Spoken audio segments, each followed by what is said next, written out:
Suatu hari, kedua keluarga berkumpul untuk membahas rencana pernikahan putri dan putra.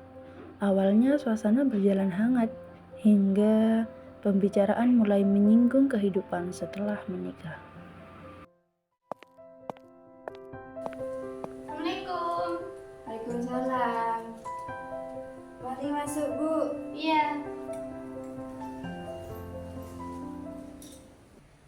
Ini ya, Bu, diminum. Iya.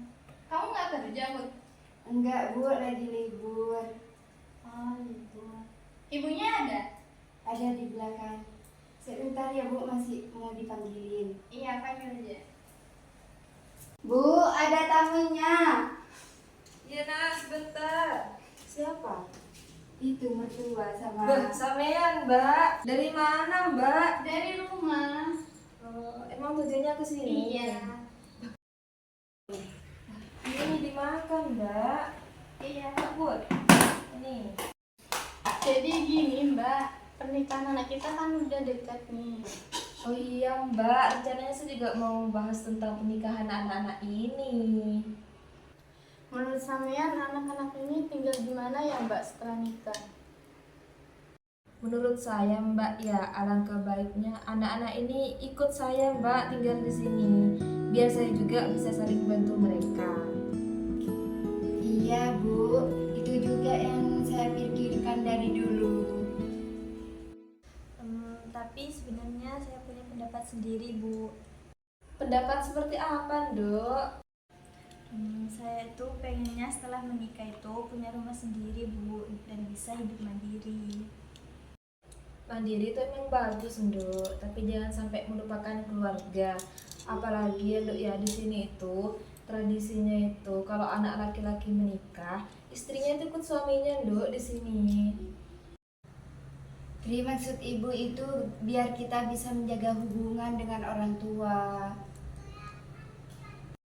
Aku ngerti, Bu, tapi aku pengennya punya ruangan sendiri. Aku takutnya nanti pas dekat sama keluarga nanti batasnya agak jelas. Loh, maksud kamu Nduk, keluarga kami itu nggak tahu batasan tah? Gak gitu, Ibu. Saya cuma khawatir saja. Mbak, mungkin maksud Putri bukan begitu. Dia hanya ingin membangun rumah tangganya secara mandiri. Oh, tapi ya Mbak, kalau terlalu mandiri nanti jadi jauh sama keluarga. Saya sebagai orang tua, wajarlah kalau pengen deket sama anak. Tri, emang kamu sudah punya pandangan untuk tempat tinggalnya? Belum ada sih, Bu, tapi aku itu pengennya hidup mandiri. Oh, masih belum ada, Put. Bagaimanapun kalian berdua tuh sama-sama penting buat aku. Aku paham, ibu itu membutuhkan aku. Aku gak mau ngecewain kamu. Tapi dari tadi kamu lebih mentingin keluargamu, Put. Itu tradisi dari keluarga aku, Put. Gimana pun aku harus menghargainya. Putra, kami juga menghargai hal itu. Tapi pernikahan itu membangun keluarga baru, bukan hanya mempertahankan pola lama. Ya, keluarga tidak bisa dipisahkan begitu saja. Justru keluarga adalah fondasi utama, Mbak. Tapi kalau terlalu banyak campur orang tua, bagaimana kita bisa belajar mengambil keputusan sendiri? Ya, kami tidak akan mencampuri. Kami hanya mengarahkan saja, Nduk. Mengarahkan itu sama seperti mengatur, Bu. Sudah, aku tidak mau ini jadi pertengkaran. Tapi jujur, aku merasa bingung untuk memilih. Aku juga bingung, Put. Aku takut kehilangan diriku sendiri kalau semuanya itu mengikuti pola keluargamu. Putri memang sejak kecil udah diajarkan secara mandiri. Kami ingin dia tetap menjadi dirinya sendiri dalam pernikahan. Ya, dan kami ingin anak kami tetap dekat dengan keluarga. Itu bukan hal yang salah kan, Mbak? Gak salah, Bu. Mungkin caranya yang perlu kita cari titik tengahnya. Aku gak pernah minta kamu buat jauh dari orang tuamu, Put. Tapi aku ingin punya batas yang sehat. Batasan seperti apa yang kamu maksud, Put? Misalnya kita tetap terpisah, namun kita rutin mengunjungi orang tua. Tapi keputusan rumah tangga ada di kita. Kalau kalian tinggal terpisah, apakah kalian tidak akan melupakan kami? Tidak Bu, aku tetap tanggung jawab dan aku tetap jadi anak ibu. Saya rasa ini bukan soal menjauh atau mendekat, tetapi bagaimana menjaga keseimbangan. Iya Bu, aku tetap menghormati keluarga Putra dan aku ingin dihargai sebagai pasangan. Mungkin kita harus mencari cara yang baru yang tidak mengikuti dari salah satu pihak. Jadi kalian mau buat aturan sendiri? Bukan seperti itu Bu, namun aturan yang disepakati bersama. Yang penting semua tetap merasa dihargai. Kalau begitu, kita perlu waktu untuk saling memahami. Betul, ini bukan keputusan yang harus dipaksakan sekarang. Aku harap kita saling mengerti, bukan saling mempertahankan. Ya, karena kalau kita seperti ini, lalu kayaknya menjadi semua pihak. Baiklah, kita lanjut pembicaraan ini di lain waktu dan pikiran yang lebih tenang. Drama ini menunjukkan bahwa perbedaan latar belakang keluarga dalam hubungan pranikah seringkali menimbulkan konflik dan kesalahpahaman. Namun, melalui komunikasi yang terbuka, saling memahami dan mencari jalan tengah bersama, pasangan dan keluarga dapat membangun hubungan yang lebih harmonis.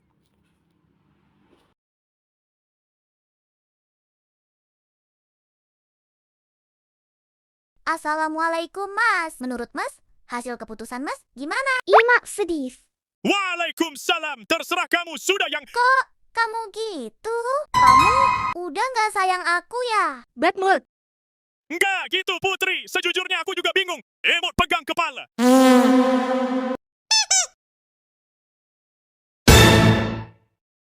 Kalau misalkan kita datang ke konseling pranikah aja gimana?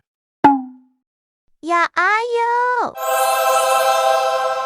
Nenggik.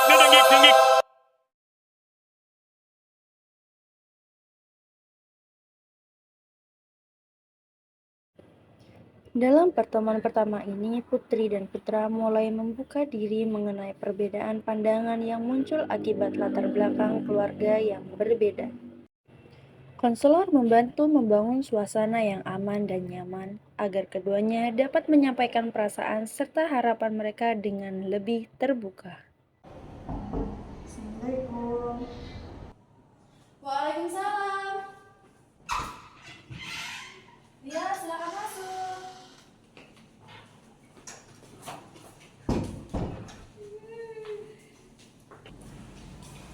Mari silakan duduk, Mbak Masnya.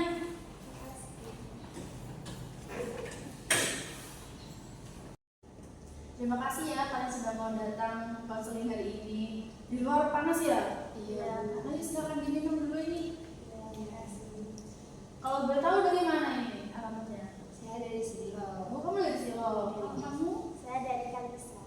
Oh, dari Kalisar. Oh, beda arahnya. Oh, iya. Mungkin kita bisa berkenalan dulu ya. Saya Nafizatul Zahro, konselor yang akan menemani teman-teman. Dipanggil siapa ya? Teman-teman kakak. Teman-teman aja ya, biar makin akrab ya. Yang akan menemani teman-teman konseling. Waktu kita itu kurang lebih 90 menit. Mungkin teman-teman bisa kenalan juga ini dengan Mbak siapa? Dengan Mbak Putri. Oh, Mbak Putri.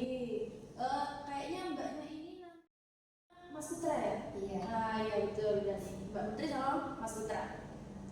Dari Silo. Dari Kalisar. Oh iya. Ini pasangan calon pengantin ya? Iya.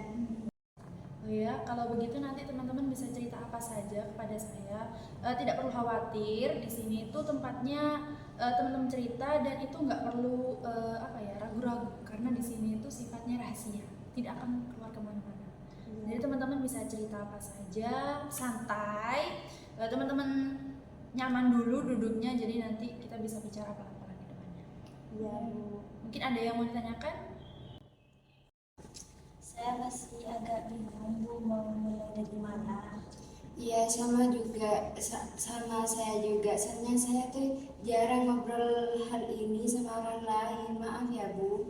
Ya, tidak apa-apa. Kita ngobrol pelan-pelan saja. Saya tahu membicarakan persoalan keluarga itu apalagi menjelang menikah kadang membuat canggung atau takut salah bicara.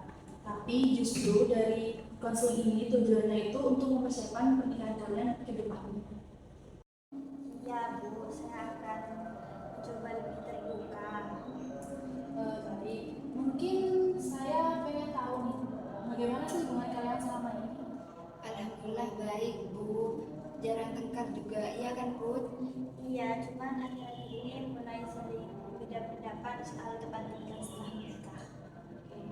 Beda pendapat buat tempat tinggal setelah menikah. Hal itu biasa sih terjadi buat orang pasangan sebelum menikah maupun menikah. Tapi kalau boleh tahu apa sih yang bikin kalian beda pendapat selama ini? Jadi gini Bu, di keluarga saya anak laki-laki itu biasanya bersama orang tua. Terus saya dari kecil memang seperti berencana seperti itu. Hampir semua kerabat tuh seperti itu Bu. Jadi emang udah jadi kebiasaan dan budaya juga ya? Iya Bu. Kalau di keluarga Putri gimana pandangannya? Saya ingin tinggal bersama suami saja Bu, bukan karena tidak suka keluarga suami, tapi saya itu pengennya hidup mandiri setelah menikah. Oke, saya mengerti. Tapi saya cukup senang sih dengan kalian. Kalian sudah berani menyampaikan pendapat kalian tanpa menyalahkan satu sama lain. Nah, itu sudah menjadi langkah awal yang baik buat hubungan kalian. Sejujurnya saya sebenarnya takut Bu, takut dianggap tidak menghormati orang tuanya putra. Perasaan itu wajar kok Putri. Banyak kok orang di luar sana yang memiliki keinginan seperti Putri gitu. Keinginan untuk hidup mandiri, tapi sebenarnya itu bukan untuk tidak sayang ataupun tidak menghormati orang tua kan. Saya bisa mengerti kok. Saya bingung Bu, saya ingin bersama orang tua tapi takut pasangan saya tuh tertekan. Kalau begitu berarti kamu juga berada di posisi yang cukup sulit ya Putra. Iya Bu. Di sisi lain kamu juga ingin berbakti pada orang tua, di sisi lain kamu juga ingin menjaga kenyamanan pasanganmu ya. Iya Bu. Nah, tapi baik, sementara saya itu bisa melihat kalian sebenarnya punya tujuan yang sama, yaitu ingin rumah tangga yang baik. Hanya saja cara pandang kalian itu masih berbeda, betul? Iya Bu. Saya ingin membantu memahami lebih dalam alasan dan harapan masing-masing kalian dulu. Karena itu, saya itu pengen undang keluarga dari pihak Putri terlebih dahulu untuk mengetahui apa sih pandangan dari keluarga Putri. Iya. Bisa Putri? Bisa. Tidak masalah Bu. Baik, terima kasih ya kalian sudah mau datang ke sesi konseling hari ini. Mungkin bisa kita cukupkan di sini, tapi saya harap kalian meskipun keluar dari ruangan ini, kalian tetap masih bisa mendengarkan satu sama lain, gitu ya. Iya Bu, terima kasih sudah mendengarkan dan memahami kami dari tadi. Iya Bu, saya izin pamit dulu ini. Oke, mari saya antarkan.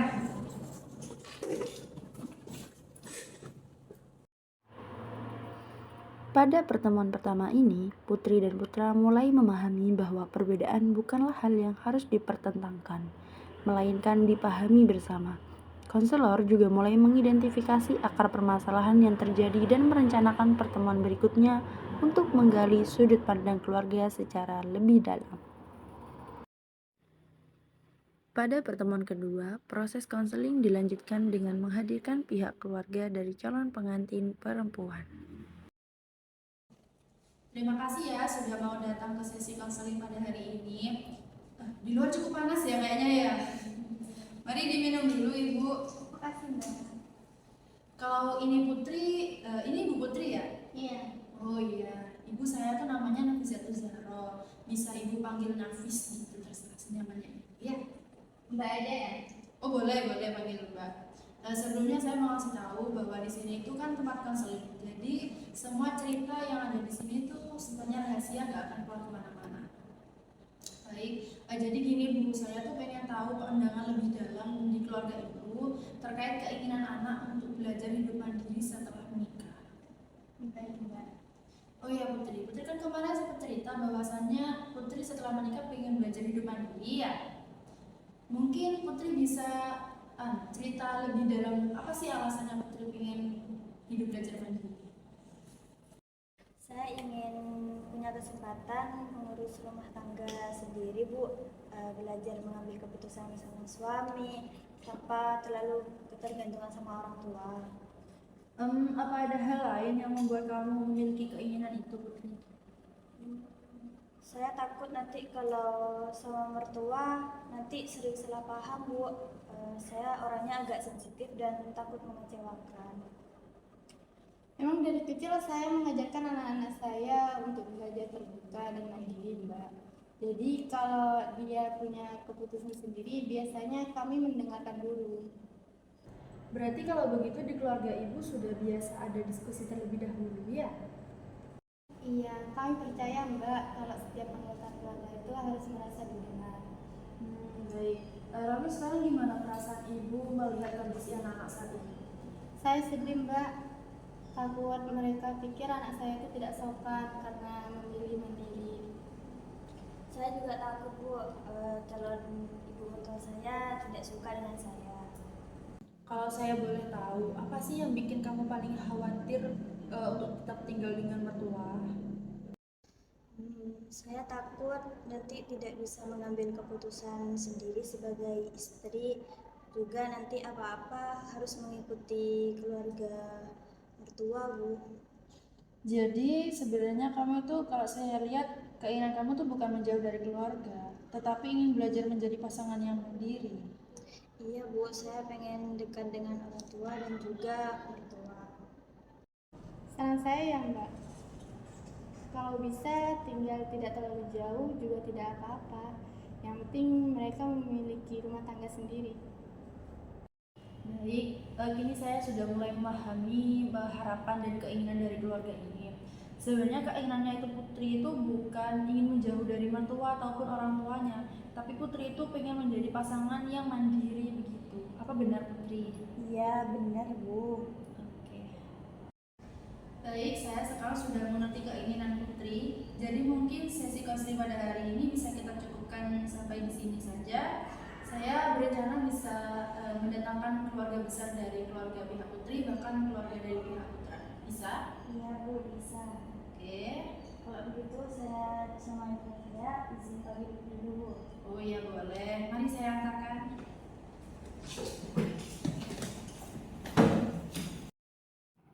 Dari pertemuan ini, konselor mulai memahami bahwa keinginan Putri untuk hidup mandiri bukanlah bentuk penolakan terhadap keluarga, melainkan keinginan untuk belajar membangun rumah tangga secara mandiri dan bertanggung jawab. Pertemuan ketiga menjadi sesi yang mempertemukan kedua keluarga dalam satu ruang diskusi. Berbagai perasaan, kekhawatiran, dan harapan mulai disampaikan secara terbuka. Saya ucapkan terima kasih banyak ya kepada seluruh keluarga yang sudah mau hadir pada sesi konseling pada hari ini. Oh iya, saya lupa. Ini silakan diminum dulu. Mungkin saya bisa sambil berkenalan juga, nggih. Saya itu namanya Nafizatul Zahra. Bisa dipanggil Nafis ataupun Zahra, senyamannya ibu mbak masnya. Saya di sini tuh berharap ruangan ini menjadi tempat kita untuk saling mendengarkan satu sama lain. Jadi mungkin saya bisa memberikan kesempatan kepada calon pengantin untuk menceritakan, memberikan alasan-alasannya untuk kenapa sih kalian tuh pengen belajar hidup mandiri setelah menikah. Oh iya, ibu-ibu di sini nggak usah khawatir ceritainnya akan keluar ataupun tersebar, karena ini kan konseling sifatnya tuh rahasia. Tidak perlu dikhawatirkan, jadi cerita ibu akan aman di tempat ini, tidak akan kemana-mana. Bu, saya sebenarnya ingin tinggal hidup mandiri setelah menikah, bukan berarti saya tidak menghormati ibu. Ya kalau memang menghormati, kenapa tidak mau tinggal sama keluarga suami? Dari dulu memang keluarga kami seperti itu, nak. Saya hanya ingin belajar membangun rumah tangga sendiri, Bu. Terus nanti siapa yang akan bantu kalian? Anak laki-laki sih memang seharusnya dekat sama keluarga. Maaf Bunda, anak saya tidak berniat untuk menjauhkan anak ibu dari keluarga. Tapi kenyataannya mereka memang mau tinggal sendiri. Bu, Ibu, sebenarnya saya masih bingung. Tidak apa-apa Putra, kamu sampaikan saja perasaan kamu. Saya itu pengen ibu saya itu senang, tapi istri saya itu nyaman gitu, Bu. Oh, berarti maksudnya kamu tuh di rumah sekarang. Kamu tuh pengen ibunya kamu tetap senang, kamu juga pengen tetap istri kamu tuh nyaman dengan kamu. Jadi sekarang kamu lebih milih istrimu? Belum apa-apa kamu sudah mulai memihak? Bukan gitu, Bu. Sejujurnya, saya tidak ada niatan buat memisahkan Mas Putra dan juga ibu. Kalau begitu kenapa masih ingin tinggal sendiri? Karena saya ingin menjadi istri yang mandiri dan juga bertanggung jawab. Menurut saya, hidup mandiri juga penting supaya mereka menyelesaikan masalahnya sendiri. Tapi saya takut anak saya jadi jauh dan tidak peduli lagi dan keluarganya. Saya paham atas khawatiran ibu masing-masing. Sebenarnya di sini tuh ada rasa sayang yang begitu besar, hanya saja cara penyampaiannya yang berbeda-beda. Saya cuma tidak ingin kehilangan anak saya. Saya tidak akan meninggalkan ibu. Saya akan tetap menjadi anak ibu sampai selamanya. Saya juga tetap ingin dekat dengan keluarga ibu. Dan saya akan belajar menjadi kepala keluarga yang baik. Baik, hari ini saya memang bisa melihat ada emosi yang cukup kuat dari setiap anggota keluarga. Tapi saya di sini masih respect kepada teman-teman yang sudah mau terbuka dan jujur dalam sesi hari ini. Kalau begitu mungkin kita bisa jadwalkan ulang pada pertemuan selanjutnya dengan harapan kita bisa menormalisasikan, menetralkan emosi kita dan dengan harapan bisa mencapai tujuan bersama-sama. Baik, Bu. Walaupun suasana sempat dipenuhi emosi, pertemuan ini menjadi langkah penting karena masing-masing pihak mulai menyampaikan isi hati mereka secara jujur. Pada pertemuan keempat, suasana mulai terasa lebih tenang dibanding sebelumnya. Setelah melalui proses refleksi, kedua keluarga mulai membuka diri untuk mencari solusi yang dapat diterima bersama.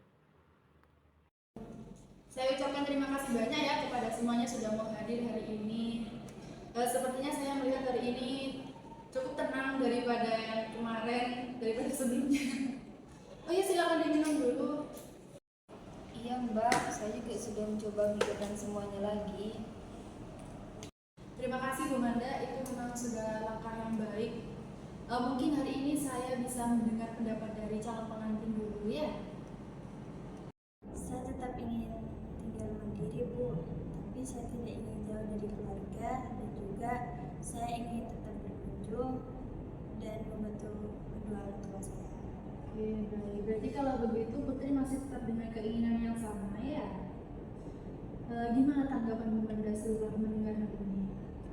Saya sekarang mulai mengerti Mbak kalau dia bukan ingin menjauh. Yang saya takutin mereka takutnya nggak nganggap saya lagi Mbak. Bukan begitu, Bu. Justru saya ingin punya hubungan yang baik dengan ibu. Saya juga tetap memperhatikan ibu walaupun nanti kita tinggal berpisah. Mungkin bisa dicari jalan tengahnya supaya mereka tetap mandiri tapi masih tetap dekat dengan keluarga, Mbak. Bagus juga Bu Ara. Kalau begitu gimana kita membahas tempat tinggal mereka yang tidak terlalu jauh dari orang tua saja? Iya Mbak, sejujurnya saya juga tidak ingin jauh dengan Putri.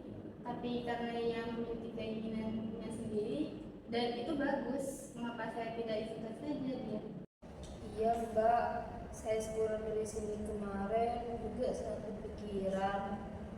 Saya setuju, Bu. Mungkin bisa cari rumah letaknya di tengah-tengah atau satu kota. Saya juga setuju. Saya mencarikan tempat tinggal yang tidak terlalu jauh dari rumah saya dan rumah Putri. Kalau memang kalian masih dekat dan tetap sering mengunjungi ibu rasa ibu bisa menerima. Terima kasih, Bu. Aku enggak. Oh iya, Ibu. Terima kasih, Bu. Alhamdulillah, kini saya bisa melihat semua semua keluarga sudah bisa saling mendengarkan dan bisa mencari solusi bersama-sama. Saya senang Mbak, akhirnya semuanya bisa dibicarakan baik-baik. Betul Bu Ara, berarti kalau begitu kesepakatan hari ini pasangan putri dan putra akan tetap tinggal mandiri dan tidak akan terlalu jauh mencari rumahnya dan harus tetap menjaga hubungan baik dengan keluarga. Semuanya setuju? Setuju Mbak. Dalam pertemuan ini, seluruh pihak mulai menemukan jalan tengah. Putri dan putra sepakat untuk hidup mandiri setelah menikah, namun tetap menjaga hubungan yang dekat dengan kedua keluarga. Pertemuan terakhir ini menjadi tahap evaluasi dari seluruh proses konseling pranikah yang telah dijalani. Konselor mengajak putri dan putra merefleksikan pelajaran perubahan serta kesiapan mereka dalam menghadapi kehidupan rumah tangga di masa depan. Terima kasih ya sudah mau datang ke sesi konseling hari ini. Hari ini adalah pertemuan terakhir kita. Saya tanya gimana perasaan kalian setelah seluruh proses konseling ini? Saya awalnya takut akan tidak didengar. Saya sekarang lebih tenang. Dulu saya bingung harus memilih siapa. Paham apa yang kalian rasakan. Kalau saya tanya lagi, apa sih pelajaran terbesar yang kalian dapatkan dari konseling ini? Saya belajar kalau menyampaikan pendapat harus dengan cara yang sopan dan juga tepat. Saya belajar menjadi suami yang bisa menengahi antara istri dan orang tua, Bu. Bagus Putra. Nantinya kamu adalah seorang kepala keluarga. Saya harap dari konseling kemarin kalian bisa belajar untuk menghadapi rintangan apa saja untuk kedepannya. Iya, Bu. Baik, saya sekarang tanya lagi. Gimana sih gambaran kalian setelah menikah nanti? Saya ingin kami saling mendukung dan juga belajar membangun rumah tangga. Saya ingin rumah tangga kami itu dekat sama keluarga, tapi keluarga kami itu pengen punya pendapat sendiri. Oke, bagus sekali. Kalau semisal kedepannya kalian bakalan ada perbedaan pendapat nih, apa yang akan kalian lakukan? Kami akan mencoba bicara baik-baik dulu. Dan tidak melibatkan emosi dan orang lain, Bu. Bagus. Itu memang langkah yang baik untuk kedepannya. Keluarga itu bukan tentang siapa yang menang, tapi siapa yang bisa saling memahami. Iya, Bu. Baik, untuk kedepannya saya harap kalian bisa tetap menjaga komunikasi yang baik. Mengambil keputusan bersama itu sangat penting. Lalu kalian tetap menjaga hubungan antar keluarga dan juga pasangannya. Terima kasih, Bu, telah membantu kami. Iya, Ibu, terima kasih. Baik, saya harap lagi kalian tidak ada keraguan untuk melanjutkan ke jenjang pernikahan. Saya berdoa juga semoga nanti keluarga kalian menjadi keluarga yang sakinah mawaddah warahmah, selalu harmonis dan penuh dengan kasih sayang. Amin, Bu. Kalau begitu mungkin sesi konseling pada hari ini bisa kita cukupkan dengan hari ini. Saya minta maaf dari awal sampai saat ini juga kalau saya ada salah pada kalian ya. Melalui proses konseling ini, putri dan putra belajar bahwa pernikahan bukan tentang memenangkan pendapat, tetapi tentang saling memahami dan mencari solusi bersama.